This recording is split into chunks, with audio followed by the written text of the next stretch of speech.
მოგესალმებით კიდევ ერთხელ ჩვენ ვაგზავნებთ ჩვენ ტელეგაკვეთილებს და ჩვენი საგანში ჩვენი საქართველო ჩვენ შემოგთავაზებთ მეორე გაკვეთილს. დღევანდელი და ზოგადად პირველი თემა არის თბილისი, ქალაქი თბილისი და ყველაფერი მის შესახებ. ჩვენ პირველ გაკვეთილში ვისაუბრეთ იმაზე თუ როგორც შეიქმნა თბილისი, რა არის მისი შექმნის ისტორია, საერთოდ რას წარმოადგენს ადმინისტრაციულად, როგორ გაშენდა ის იქ სადაც არის და ასე შემდეგ. დღევანდელ დღეს მე მინდა გესაუბროთ ჩემი აზრით თბილისის მთავარ სავიზიტო ბარათზე და იმ მთავარ ხიბს, რაც აძლევს თბილისს. ეს არის მისი მრავალფეროვნება არა მხოლოდ თქვათ არქიტექტურული თვალსაზრისით ან ბუნებრივი ლანდშაფტის მხრივ, არამედ პირველ რიგში მისი მრავალეთნიკურობით, მულტიკულტურულობით, ანუ ის რომ თბილისში მუდმივად ისტორიის მანძილზე და ახლაც იყვნენ სხვადასხვა ერის წარმომადგენელი, სხვადასხვა რელიგიის მიმდევრები და მუდმივად ამ ქალაქში ხდებოდა მათი თანაცხოვრება საკმაოდ მშვიდობიანად და თბილისის კულტურაც არსებობს და რაც არის დღევანდელ დღეს, სწორედ მეტწილად განსაზღვრავს მისმა მულტიკულტურულობამ, ხალხის მრავალფეროვნებამ, მრავალეთნიკურობამ, სხვადასხვა რელიგიების და კონფესიების მიმდევარი ადამიანების ცხოვრება მთელი საუკუნეების განმავლობაში. მოდი მინდა დავიწყოთ ცოტა ისტორიული მიმოხილვა გავაკეთოთ ამ მხრივ და როგორი იყო, ვთქვათ, თბილისის ისტორია ამ კუთხით, რომ როგორ გამოახდინეს გავლენა სხვადასხვა ერის წარმომადგენლებმა. ჩვენ თუ გადავხედავთ თბილისის ისტორიას, ის მეტწილად იყო სულ მუდმივად სხვადასხვა ერის წარმომადგენლებს დასახლებული და გარდა იმისა, რომ უშუალოდ თბილისში ცხოვრობდნენ სხვადასხვა ერის წარმომადგენლები, თბილისი თავისი გეოგრაფიული თუ გეოპოლიტიკური მდებარეობის გამო მუდმივად ექცეოდა სხვადასხვა იმპერიების ან სხვადასხვა ქვეყნის გავლენის ქვეშ და ეს გავლენები აისახებოდა კულტურაში, ცხოვრების წესში. ამან საბოლოო ჯამში მოგვცა ის თბილისი, რომელიც გვაქვს დღეს. მინდა პირველ რიგში დავიწყო აი ამ გავლენებზე საუბარით, რომელიც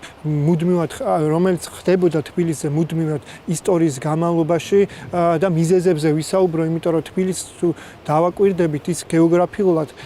მდებარეობს კავკასიის ცენტრში თითქმის და კავკასია ეს არის ევროპისა და აზიის გასაყარზე, ხო, ორი კონტინენტის, ორი სხვადასხვა კულტურის, ორი განსხვავებული ცივილიზაციის გასაყარზე შუაში, რამაც თავის მხრივ ასევე გავლენა იქონია იმ ყველაფერზე, რასაც ქვია თბილისი როგორც მულტიკულტურული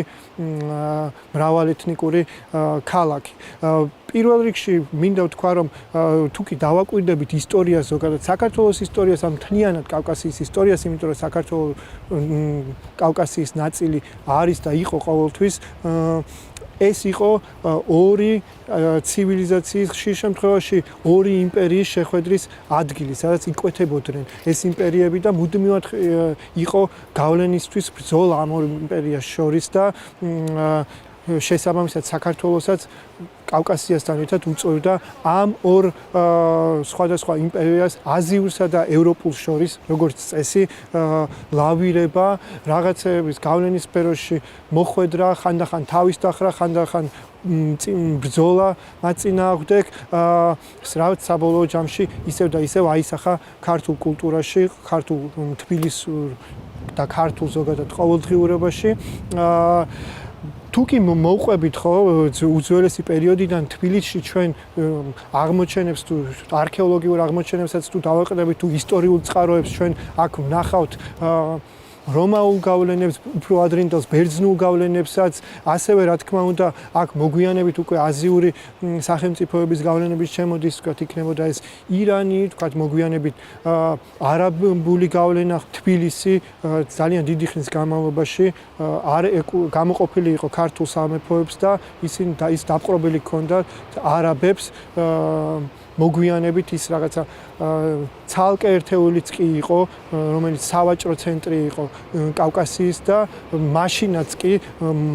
მულტიკულტურული, რაღაც მრავალეთნიკური ქალაქი იყო, რომელიც დამოუკიდებლად არსებობდა მანამ სანამ ვთქვათ დავით აღმაშენებელმა არ დაიბრუნა ის და შეუერთა და ისევ დააბრუნა დედაქალაქი თბილისში. გადმოიტანა რა ქუთაისიდან თბილისში. გარდა ვთქვათ ისტორიული მიმოხილვისა ჩვენ არასდროს უნდა დაგვავიწყოთ, რომ უფრო ახლო წარსულშიც ჩვენს გვერდით ქალაქ თბილისში მუდმივად ცხოვრობდნენ სხვადასხვა ერის წარმომადგენლები საქართველოში თითქმის 80-მდე სხვადასხვა ეთნიკური წარმოშობის ადამიანს უარსებია და თითქმის მათი აბსოლუტური უმრავლესობა თითქმის ყველა უწევდა წარმოადგენდა ასევე თბილისსაც და ძალიან მნიშვნელოვანია რომ ჩვენ ყოველდღიურობაში ყოველ ფეხის ნაბიჯზე შეგვიძლია შევხვდეთ იმ კვალს რომელიც დაატყვეს ან წარსულში ან კვლავაც ატყობენ ეს სხვადასხვა ეთნიკური წარმოშობის თუ რელიგიური კუთვნილების ადამიანები. ჩვენ ვართ ახლა აბანათუბანში, ქალაქის ძველ თბილისში, ასე ვთქვათ, ქალაქის ცენტრში, ისტორიულ ცენტრში, რომელიც ყველაზე კარგად ჩემზე და ნებისმიერ წერილობით წყაროზე კარგად გვაჩვენებს აი მულტიკულტურულობის და განსხვავებულობების თანაცხოვრების ამბავს. ჩვენ ხედავთ აი გვერდით, როდესაც არქიტექტურა იქნება ეს თუ სარიტუალო ნაგებობები, ხო, ეკლესიები, მეჩეთები, ხო, ძალიან მოკლე პატარა დისტანციაზე, ერთმანეთისგან პატარა დისტანციით დაშორებულ სივრცეში არის მოყოლილი სხვადასხვა რელიგიის ტაძრები, მეჩეთი, სინაგოგა, ხო, კათოლიკური ეკლესიაც რაც აჩვენებს, თქვათ, რამდენად მრავალფეროვნული იყო თბილისი და რამდენად მეგობრულად და მინიმუმ მშვიდობიანად თანაარსებობდნენ ეს კულტურები ერთმანეთთან. გარდა ამისა, ჩვენ აუცილებლად უნდა გავუსვათ იმ კონკრეტულ ხალხს და ეთნიკურ წარმომავლობას, რომელმაც იქონიეს დიდი გავლენა თბილისზე, როგორც კულტურულად, თქვათ, ასევე არქიტექტურული თვალსაზრისით, ხო, ესენი არიან, რა თქმა უნდა, თქვათ, გერმანელები, რომლებმაც მე-19 და მე-20 დასაწყისი ქართული თბილისის არქიტექტურაში ძირითადად განსაზღვრეს სწორედ მათ და რა თქმა უნდა ძალიან დიდი არის როლი, როდესაც ჩვენ ვნახულობთ აი არქიტექტურას, რომელიც განსხვავდება მაგალითად იგივე აი აბანათუბანში არსებულ არქიტექტურასთან, სადაც გადმოკიდებული აივნები არის და უფრო აზიურ აღმოსავლურ კულტურას მოგვაგონებს, ვთქვათ, უფრო ევროპული, ცოტა დასავლეთით, ხო, რუსთაველის გამზირისკენ თუ წავალთ, იქ ვნახავთ უფრო ევროპული სტილის არქიტექტურას, ხო, რაც ძირითადად სწორედ გერმანელი არქიტექტორების დამსახურებით მოხდა. გერმანელების გარდა, რა თქმა უნდა, ამ ევროპული ტიპის არქიტექტურაში აუცილებლად ჩვენ უნდა ვახსენოთ პოლონელები, რომლებმაც დიდი გავლენა იქონიეს სწორედ ამ არქიტექტურაზე. ასევე არ შეიძლება დავივიწყოთ სომხური თემი, რომელსაც მე-19 საუკუნეში ძალიან დიდი როლი და ღვაწლი მიუძღვის თბილისის განვითარებაში და მათი დაფინანსებით, მათი სახსრებით იქნა აშენებული ძალიან ბევრი დიდი ნაწილი თბილისის. ასევე დღევანდელი დღესაც ანუ ძველი უბნები, ხო, იგივე სოლოლაკში ძალიან ბევრი შენობები, რომელიც ძალიან ლამაზია და სოლოლაკის ქუჩები ჩემთვის ერთ-ერთი ყველაზე საინტერესო ნაწილია თბილისის და მე როდესაც მე ვმუშაობ ხოლმე ტურისტებთან ხშირად ხოლმე ყოველთვის პირველი ვაჩვენებ ხოლმე აი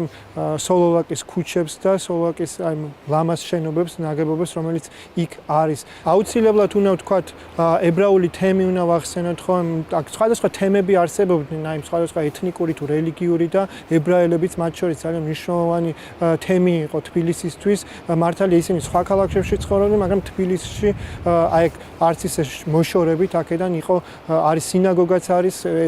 ებრაული თემი იყო, აუცილებლად ისლამური თემი უნდა ვახსენოთ და დღესდღეობით უმეტესად ეთნიკურად აზერბაიჯანელი ხალხი, რომელიც თბილისის ნაწილი იყო მუდმივად და ქმნიდა კულტურას, ასევე არ დავივიწყოთ არავითარ შემთხვევაში, რომ ეს გავლენები არქიტექტურის გარდა, ხო, ჩვენ ვატყობ ახლა მე სადაც ვიმყოფები, სადაც ვარ, ხო, ეს უფრო მუსულმანური გავლენას ხედავთ, მაგრამ ამავე დროს ეს გავლენები იგრძნობა დიდად კულინარიაშიც და საკვებშიც, იმიტომ რომ ჩვენ ქართველებს ძალიან გვიყვარს, ჩემი აზრია, რა თქმა უნდა, ჭამა და კულინარია და ვფიქრობ, საკმაოდ ისეთი ცნობილია, ერთ-ერთი ცნობილია ტურისტების თვალსაზრისითაც გეუბნებით, იმიტომ რომ მე მომისმენია ქართული საკვებით ყველა ყოველთვის აღფრთოვანებულია და არ უნდა დავივიწყოთ სწორედ ის, რომ აი ეს მულტიკულტურალობა, მრავალფეროვნება იყო ასევე განსაზღვრელი იმისა, რომ ქართული სამზარეულო არის ისეთი, როგორიც არის და რა თქმა უნდა, ამ სამზარეულოს ჩამოყალიბებაში დიდი როლი მიუძღვით ასევე სხვადასხვა ეთნიკური ჯგუფების წარმომადგენლებს. აუცილებლად არ უნდა დაგვავიწყდეს რელიგიები, განსხვავებული რელიგიები, როგორც უკვე ვახსენე, არსებობდა ბევრი სხვადასხვა ტაძრები, მეჩეთი, ხო, სომხური ეკლესია, კათოლიკური ეკლესია, რა თქმა უნდა, მართლმადიდებლური ტაძრებიც და მუდმივად იყო აქ სხვადასხვა კონფესიების წირვა-ლოცვები მიმდინარეობდა, რაც ძალიან მნიშვნელოვანია, რომ ყოველთვის მშვიდობიანად იყო, თითქმის არასდროს იყო აქ ეთნიკურ თუ რელიგიურ ნიადაგზე კონფლიქტები, იშვიათი გამონაკლისების გარდა, რა თქმა უნდა. დღეისთვის სულ ეს იყო დღევანდელი გაკვეთილისთვის. მე ტრადიციულად იმ დავალებების გარდა, რომელიც თქვენ წიგნში გაქვთ და წიგნის მიხედვით უნდა გააკეთოთ, აუცილებლად ყოველთვის ყოველჯერზე ერთ დამატებით დავალებას მოგცემთ, ასე ვთქვათ, პატარა დავალებას და დღევანდელი თემის დავალება ასეთი იქნება, რომ ამოირჩიეთ ნებისმიერი ეთნიკური ჯგუფი, ძირითადი განსაზღვრელი ეთნიკური ჯგუფები, რა თქმა უნდა, იმიტომ რომ აქ ძალიან ბევრი სხვადასხვა ეროვნების ადამიანი ცხოვრობდა, ძირითადი განსაზღვრები იქნება ეს, გერმანელები, პოლონელები, სომხები, ებრაელები, აზერბაიჯანელები, რომლებმაც გავლენა იქონიეს თბილისურ კულტურაზე და მათ შესახებ მოგვიყვეთ რაღაცა პატარა ესე ვთქვი ჩანახატივით გააკეთოთ კონკრეტულმა ეთნიკურმა ჯგუფმა თბილისზე რა შემოიტანა და რას ხვდებით ყოველდღიურობაში ჩვენ